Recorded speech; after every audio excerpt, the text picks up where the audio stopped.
All right, Steve, what is this airplane here? It's a Just Aircraft / Wild West Aircraft Highlander.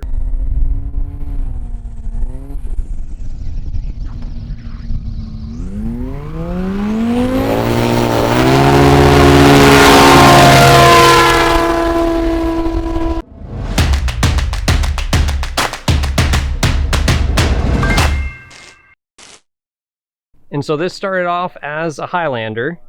It is still a Highlander. It's just a really good Highlander. Really good. I've been flying these for quite a few years, and I'm always just seeing how I can make them better.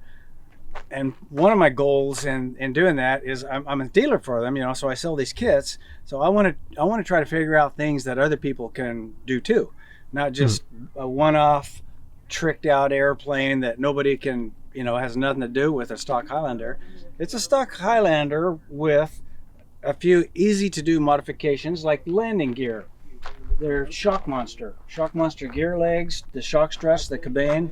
It's all shock monster. Okay, so anybody can buy all these parts that you see here. Pretty much anybody can buy or make fairly easily themselves. Yeah.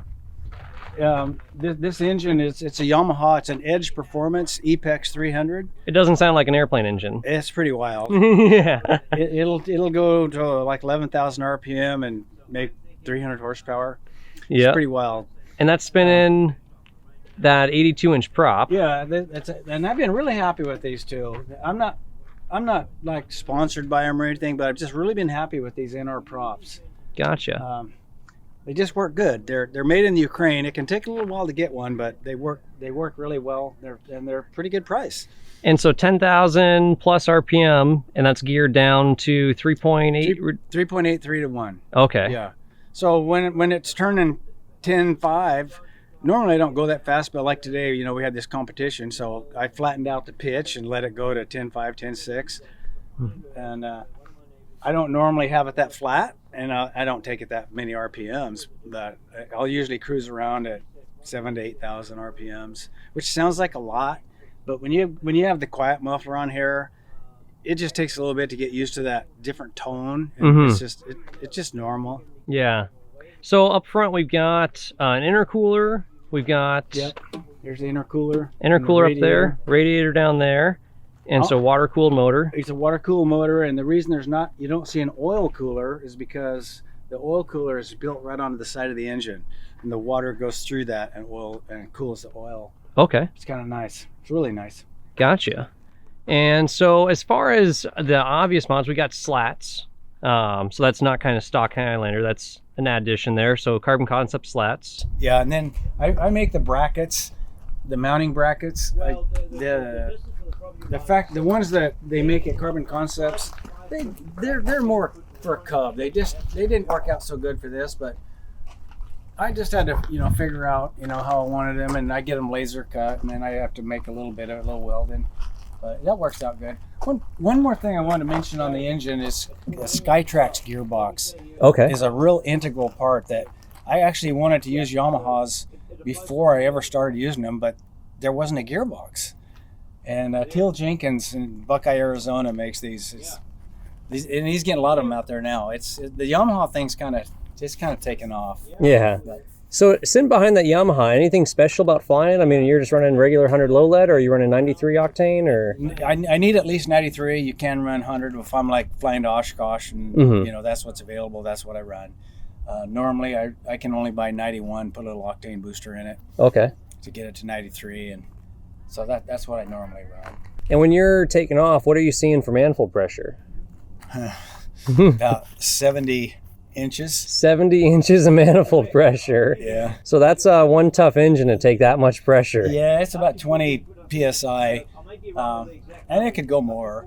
But it's got aftermarket, you know, Corella rods and pistons, and the compression's lower and ARP head ball, so it's built for it. I mean, they take them way higher than that in stone build. So at 300 horsepower, we're still, you know, pretty mild really for what these motors can do.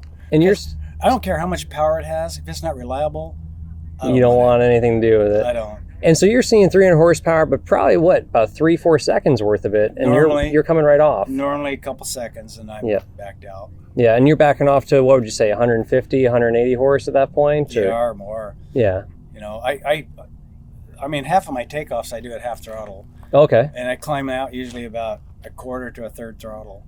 And half throttle is what, a good 1,500, 2,000 feet a minute? Oh, half throttle's ripping, yeah. Yeah. Yeah. And so today we saw, what, about a 14-foot takeoff and 30-ish foot landing. Yeah. Yeah, that was less than 45 feet altogether. Yeah, I was real happy with it. We did have a little breeze on the nose, which sure helps. Yeah. Makes it fun. Yeah, and so to that effect, you've actually got your cheater strings.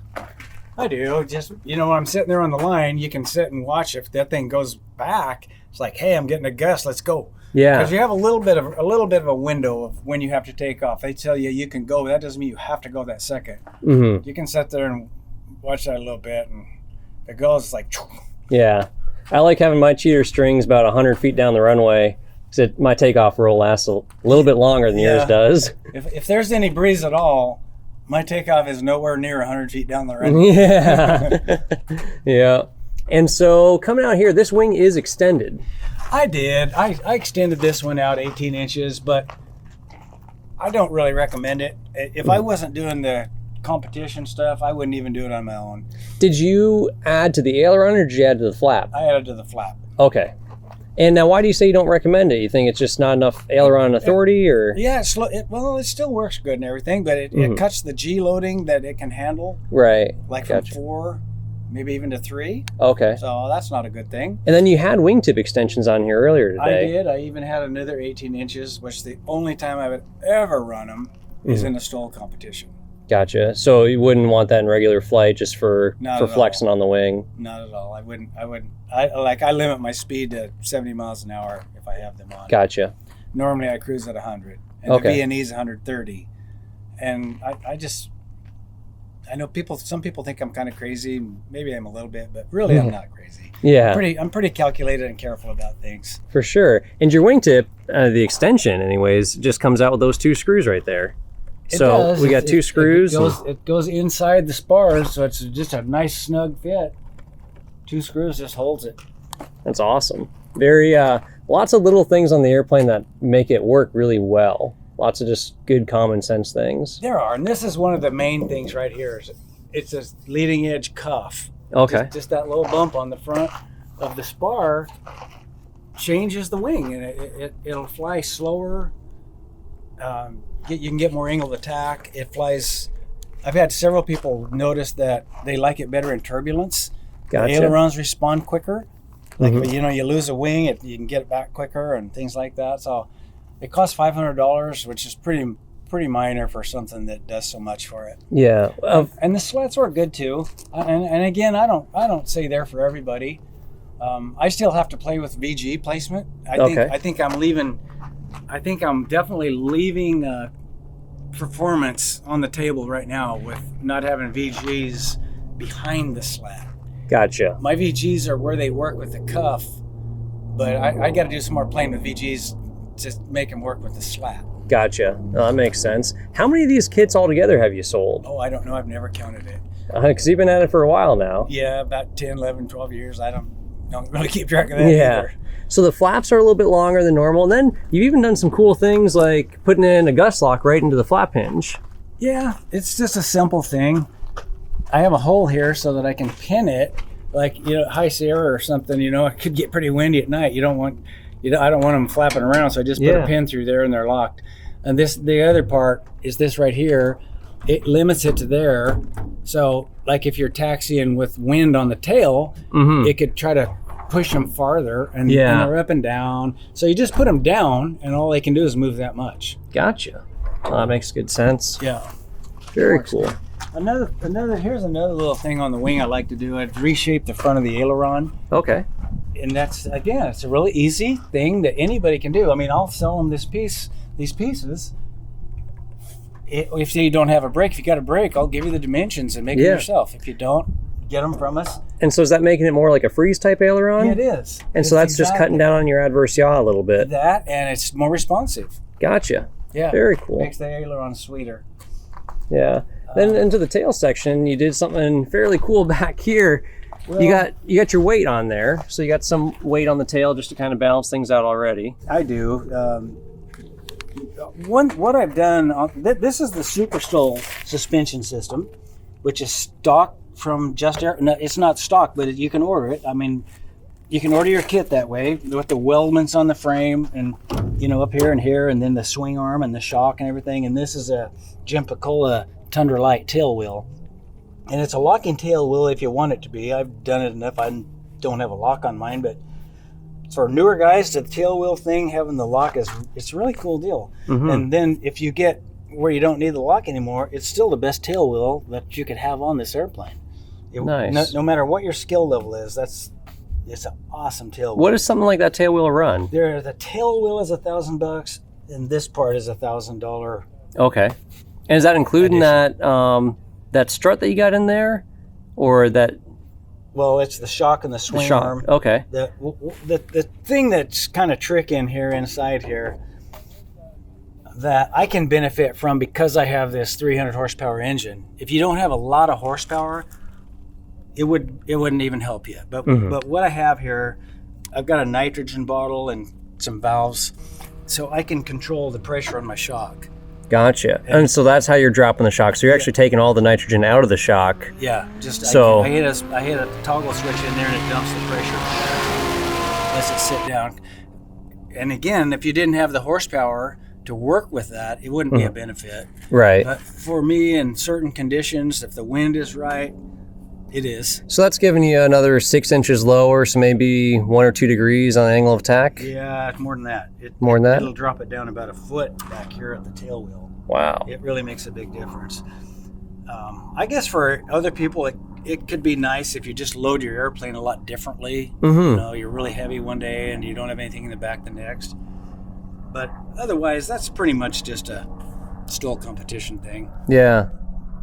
Gotcha. And then for your trim tabs, I see you got some trim tabs kind of taped on there. I do. I have this added on a little bit. There's a real nice trim tab on the other side, but I find that I'm usually adjusted that way a little bit with that one down over there. So I thought, you know, I'll just put a little bit on here, kind of balance it out. Gotcha. And then are these fences standard from Just Aircraft? Yes and no. They're standard on this tail system, but this isn't the stock tail system for the Highlander. This is the tail system for the Super Stol XL. Okay. And what the XL is it's about 2 feet longer, so you can put like a Titan 340 on the front. You know, they're a lot heavier engine, so you got to have some more tail, got to have more length. Gotcha. And they wanted more flare. I just tried it. I did have to cut it down a little bit, narrow it up a little bit to go in my trailer. Yeah. So that's one cool thing about these airplanes is the wings fold and you can trailer them. And I never used a trailer. I never used a trailer. I thought that's ridiculous. But we wound up getting this motorhome and trailer, and you know, they got to having a lot more of these events, and the weather's not always so good. So it doesn't matter what the weather is getting there, you know. Yeah. Idaho to Florida is a long ways. From Idaho down here is quite a ways. Yeah. So I put it in the trailer and bring home with me. It's awesome. Yeah. And you got your home, you got your airplane, you got your hangar house on wheels. Yeah. Yeah. It's awesome. And so then you got, looks like gap seals back here. Oh yeah, they're always good. And there's VGs underneath here too. Okay. Right on the bottom, right across the back of the stabilizer. Gotcha. And then you got a little trim tab on the rudder there. Just a little bit. And when you're taping that on, is that any sort of special tape or just 3M? Yeah, 3M. Yep. 3M tape. Gotcha. Nothing special about it. Okay.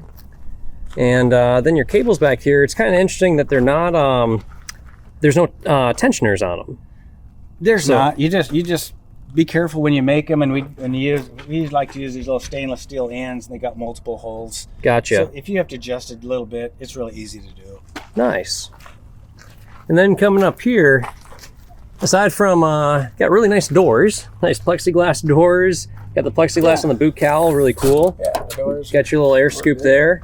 And you've even got a heater on here, which is pretty nice. Yeah, got a heater. I can't believe after all the weight savings you've done, then you still added a heater. I know. It really is my everyday flying airplane. It's very competitive in these competitions. But I really didn't build this to just be a competition airplane. I'd like to do that sometime. It'd be fun, but I don't know what good it would do for like selling the kits. I like to fly what we sell. Gotcha. That's what I try to do. And I might have a tweak or two, like this nitrogen in the tail or something that other people might not have, but they could. It's not that hard to do. Sure. Yeah. And so you needed weight back there. So you got a weight externally on the tail, and then you got the weight of that nitrogen bottle back there.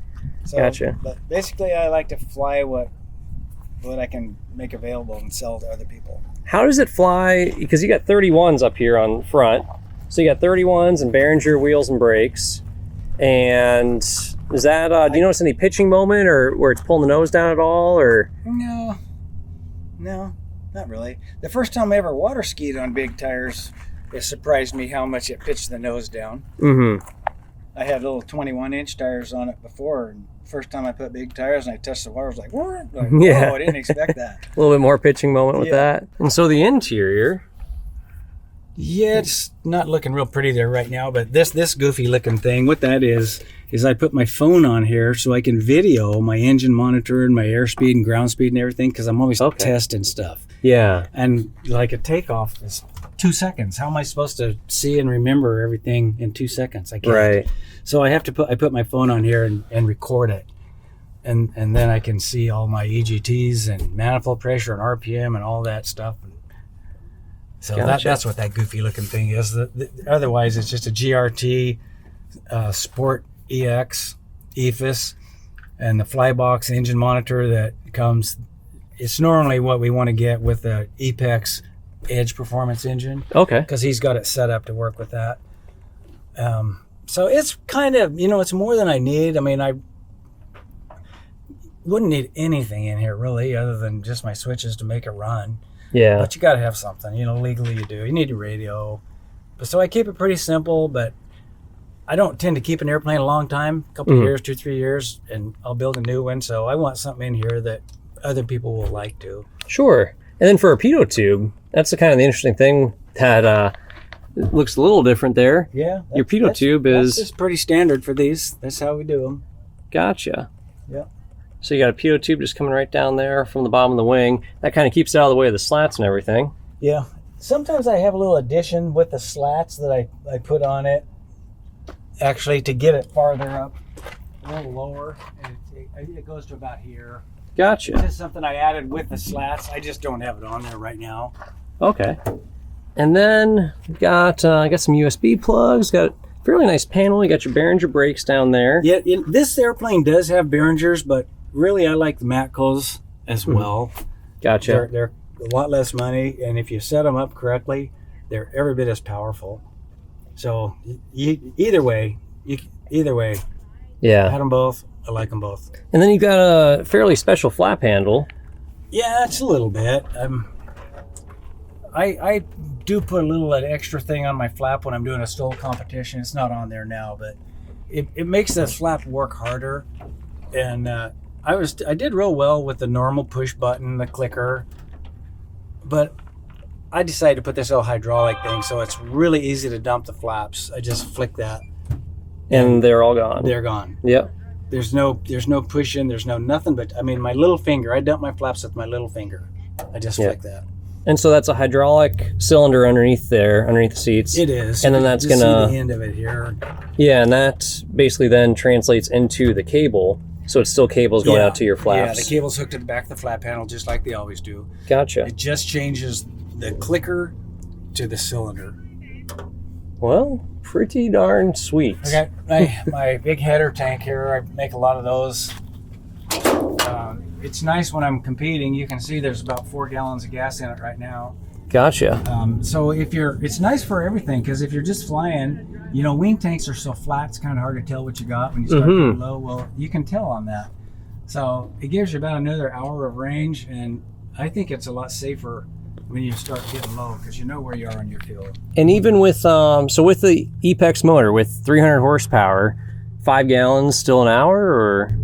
It depends on how hard you're flying. Yeah. If I'm cruising 100 miles an hour, I'm using about 7. Okay. If I'm just flying around 80 miles an hour looking for animal and deer and stuff, it's considerably lower. I mean, I'm probably down to 4. Gotcha. If I'm wide open, it's probably about 25. Yeah. I'm only there for a couple seconds. Yeah. And now, do you have enough room to lay down and sleep in this, or? People do. And the seats, the seats move. That's another cool thing about the Highlander is how the seats move. I have extra cushion in here, but that they go forward. If you don't have the extra cushion, you pull it off, it'll lay all the way flat. I can just take out 2 pins, just pull the seat out. That one, pull the back one, the seat's completely And out. you got a nice little tool compartment down in there. And Yeah. Awesome. So there's a lot of versatility with these seats that other airplanes don't have. And then, so it also makes it super easy to get into that baggage area, which the Highlander and Super Stol both have a nice big, wide baggage area. And I mean, I've had a lot of stuff in these things. Yeah. Just loaded to the gills.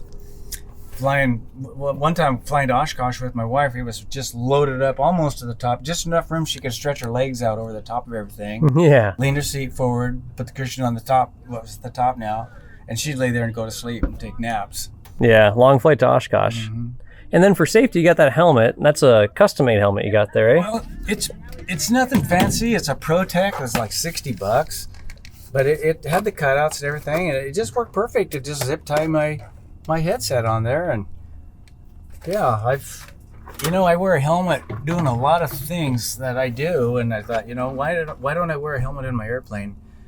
Because you could get upside down. Yeah. Whack your head. If you had a big crash, it's not going to do much, but little things that just knock your head up here. Yeah. Even in turbulence. Even in turbulence, I like it. It's very comfortable. And you got a fire extinguisher up there too, even though you're saving on weight. Do you take that out for the competitions, or you keep the fire extinguisher handy? Leave it there. Yeah. Gotcha. Well, it's pretty darn sweet. Well, Any other secrets that you got? Oh boy, I don't think I have any secrets about my airplane. Everything is just out there to see. Yeah. I can't imagine a more fun airplane than these things. Not just this particular one, but I mean, I've had 6 Highlanders. They're always great. They do what you ask, and very predictable, very controllable. Fun airplanes, good usable fun airplane. Yeah. Well, very good. Well, guys, if you have any more questions about Steve's Highlander, Wild West Aircraft, Wild West Steve, Instagram, Facebook. We have a web page on Facebook, just Steve Henry on Facebook. Yeah. Whatever. Leave questions in the comments below. Get a hold of Steve.